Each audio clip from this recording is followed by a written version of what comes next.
Hello বন্ধুরা, কেমন আছো তোমরা? আশা করছি ভালো আছো। আমরাও অনেক ভালো আছি। তো আমি তো আগের ব্লগে বলেছিলাম যে আমরা চেন্নাই এসেছি আমার ছোট্ট ছেলেটাকে নিয়ে, আমার সোনাটাকে নিয়ে ডাক্তার দেখাতে, কারণ ওর চোখে খুব ভালোভাবে লেগে গেছিলো, যার কারণে দুর্গাপুরে দেখিয়েছিলাম, তাও আমরা চেন্নাই নিয়ে এসেছিলাম। তো আমাদের ডাক্তার দেখানো কমপ্লিট হয়েছে, ডাক্তার বলেছে ভালো হয়ে যাবে। এই খুশিতে আমরা চেন্নাই তার পরের দিন একটু ঘুরলাম, কোথায় গেলাম এই ব্লগে সবই বলবো। তো চলো ব্লগটা শুরু করা যাক। আমরা চলে এলাম আজকে চেন্নাই সমুদ্র ঘুরতে। এর আগে তো আমি কখনো সমুদ্র ঘুরিনি, আমার লাইফে ফার্স্ট টাইম। আমার সাথে আমার শাশুড়ি মা, আমার ছেলে, একটা মামা না, দুটো মামা, আমার বর, সবাই মিলেই চলে এলাম। তারপর সমুদ্র কাছে এসেই আমরা নেমে গেলাম, কিন্তু অনেকক্ষণ ঘোরাফেরা করে ভাবলাম যে আমরা সমুদ্রের অনেকটা দূরেই আছি, আর অনেকটাই রোদ দিয়েছিল, যার কারণে এত দূর বাচ্চা নিয়ে হাঁটা খুবই মুশকিল। ওই জন্য ওই টোটোওয়ালাটাকে বললাম যে আমাদেরকে সমুদ্রের গেটের সামনে পৌঁছে দিতে, তাহলে আমাদের যেতেও সুবিধা হবে, এতটা রোদও লাগবে না। ওই জন্য আমরা আর একটু যাচ্ছি, আর আমরা খুব হ্যাপি, কারণ আমরা এত দূর কষ্ট করে এলাম ওয়েস্ট বেঙ্গল বীরভূম থেকে। এসে পরে অনেক আশা নিয়েছিলাম যাতে ডাক্তার ভালো কথাই বলে। হ্যাঁ, ভালো কথাই বলেছে, আমার ছেলের চোখ ঠিক হয়ে যাবে। এই খুশিতে আমরা সবাই ভাবলাম একবার ঘুরে আসা যাক। তো কথা বলতে বলতে চলে এলাম সমুদ্র গেটের সামনে। তো এখন দেখো সিঁড়ি দিয়ে নেমে যাচ্ছি, এটা তো মনে হচ্ছে যে মাটির ভেতরে যাচ্ছি, মাটির ভেতর সিঁড়ি আছে এরকম মনে হচ্ছিল। এদিকে দেখো আমার ছেলে পাকামা করে একাই হাঁটছিল। তো চলো, আর এদিকে দেখো বালির মধ্যে রাস্তা, সমুদ্র পাড়ের মধ্যে পুরো মেলার মতো পড়েছিল, কি না কি পাওয়া যাচ্ছিল, সব পাওয়া যাচ্ছিল।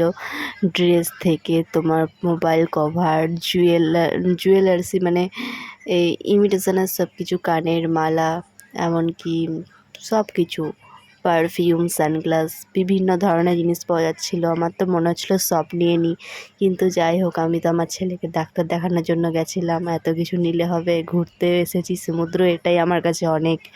আমার তো জীবনে ফার্স্ট টাইম ঘোরা। তো চলো সমুদ্র অনেকটা কাছেই চলে এলাম। এইদিকে দেখো সমুদ্রের ঢেউটা দেখে আমার খুব সুন্দর, খুব ভালো লাগছিল। কিন্তু হ্যাঁ, বিকেল টাইম করে এলে আর একটু ভালো হতো, কিন্তু কি আর করব, যখন পেয়ে ভাগ্যে জুটেছে এটাই বড় কথা, তাই না? তো এদিকে আমি আমার ছেলেকে কোলে করে নিয়ে সমুদ্রের ঢেউ দেখাচ্ছিলাম, পাশে আমার শাশুড়ি মা দাঁড়িয়েছিল। তা আমি একটা ছোট্ট ভিডিও বানিয়ে নিলাম, ঠিক আছে, কারণ এই ভিডিওগুলোই ক্যামেরা বন্দি হয়ে থেকে যাবে। আর তো কখনো আসা হবে কিনা জানি না। যাই হোক, আমি আমার ছেলেকে নিয়েই তো খেলা করছিলাম, ঢেউটা যখন আসছিল তো আমি একটু ভিডিও বানিয়ে নিলাম। আর আমি বলছিলাম যে আমার কটা ছবি তুলে দাও জলের মধ্যে, আমি আমার হাজব্যান্ডকে বলছিলাম। তো ও তুলে দিল, আর কিছু কিছু ছোট্ট ভিডিও ক্লিপও নিচ্ছিলাম, যেমন আমি দৌড়ানো, হেঁটে যাওয়া, এরকম কিছু একটা। আর এদিকে আমার ছেলে দেখো দুষ্টুমি করছে, আর ভয়ে তো জলের কাছেই যাচ্ছে না, বলছে যাব না, আর জলের কাছে না যাওয়াটাই বেটার, এখন চোখে জল লেগে গেলে, এখন চোখ অপারেশন আছে। তো দেখো এবার আমরা অনেকক্ষণ ঘুরে বেড়ানোর পর, অনেক ক্লান্ত হয়ে যাওয়ার পর এবার চলে যাব, সমুদ্রটাকে অনেক মিস করব। তো এইদিকে এবার হেঁটে হেঁটে গেলাম, এদিকে দেখছি অনেক খেলনার দোকান। আমার ছেলে একটা খেলনা নিল, আমি একটা কানের নিলাম, আর অনেক কিছু নিয়েছি, পরের ভিডিওতে দেখাবো। এখন আমি চলে যাচ্ছি বাড়ি না, মানে এখন যাচ্ছি হোটেলে, ঠিক আছে। এখন খুব ক্লান্ত, হোটেলে গিয়ে একটু রেস্ট নেব, তারপর কালকে আবার চলে যেতে হবে বাড়ি। তো কথা বলতে বলতে হোটেলের সামনে চলেই এলাম। এখন যাব ওপরে গিয়ে ফ্রেশ ট্রেশ হব।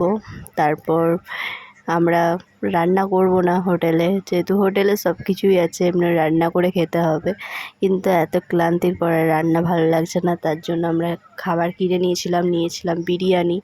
আমরা টোটাল 4-5 জন ছিলাম, দুটো মামা, আমার হাজব্যান্ড, আমার শাশুড়ি, আমি, আমার ছেলে, অনেকজন ছিলাম। এত রান্না করা যায় এত ঘোরাফেরা করার পর?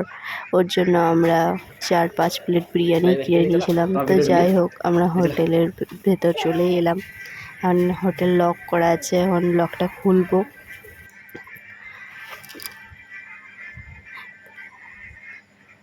তো যাই হোক, তো এখন আমি ফ্রেশ ট্রেশ হয়ে এখন আমি খাবার বাড়বো। প্রচণ্ড খিদেও পেয়েছে, আর আমি বাইরের খাবার মানে অতটা পছন্দ না, কিন্তু কিছু করার নেই, বাই।